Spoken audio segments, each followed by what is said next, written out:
ഹരി ഓം ശ്രീമന്നാരായണീയം. ദശകം 9, ശ്ലോകം 6.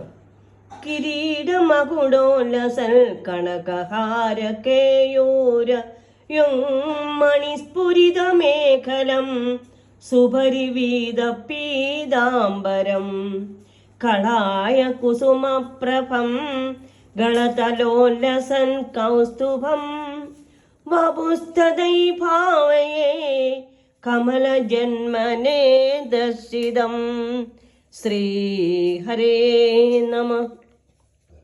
കിരീടമകുടോല്ലസൽ, കിരീടവും മകുടവും അണിഞ്ഞു തിളങ്ങുന്നതും കടകഹാര കേയൂരയും, വളകൾ, മുത്തുമാലകൾ, തോൾവളകൾ എന്നിവയോടുകൂടിയതും മണിസ്ഫുരിത മേഖലം, രത്നങ്ങളാൽ പളവളപ്പറ്റ അരഞ്ഞാണത്തോടു കൂടിയതും സുപരിത വീപീത പീതാംബരം, മഞ്ഞപ്പട്ടാട മോടിയിൽ ഭംഗിയിൽ ചാർത്തിയതും കളായ കുസുമപ്രഭം, കായാമ്പിൻ പൂക്കളുടേതായ കാന്തിയേറ്റതും ഗളതലോല്ലസൻ കൗസ്തുഭം, കണ്ട പ്രദേശത്ത് കൗസ്തുഭരത്നം മിന്നിത്തിളങ്ങുന്നതും കമലജന്മനെ ദർശിതം ഐതദ് ബബു ഭാവയെ പൽപ്പനയെ കാട്ടിക്കൊടുത്തതുമായ അവിടുത്തെ ആ തിരുവുടലിനെ ഞാൻ ധ്യാനിച്ചു കൊള്ളുന്നു.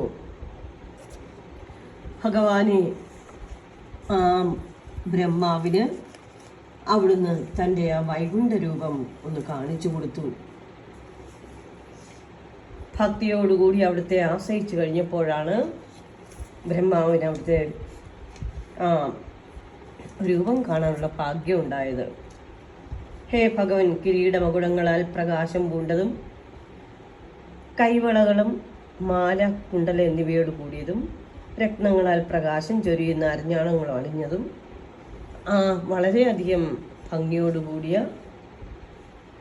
പീതാംബരത്തോടു കൂടിയതും കളായ കുസുമത്തിൻ്റെ കാന്തി ചൊരിയുന്നതും മിന്നുന്ന കൗസ്തുഭരത്നം കഴുത്തിൽ അണിഞ്ഞതും ബ്രഹ്മദേവനാൽ ദർശിക്കപ്പെട്ടതുമായ അങ്ങയുടെ ആ ദിവ്യരൂപത്തെ ഞാൻ ഏകാഗ്രതയോടെ ധ്യാനിക്കുന്നു. സർവം ശ്രീകൃഷ്ണ അർപ്പണമസ്തു. ഹരി.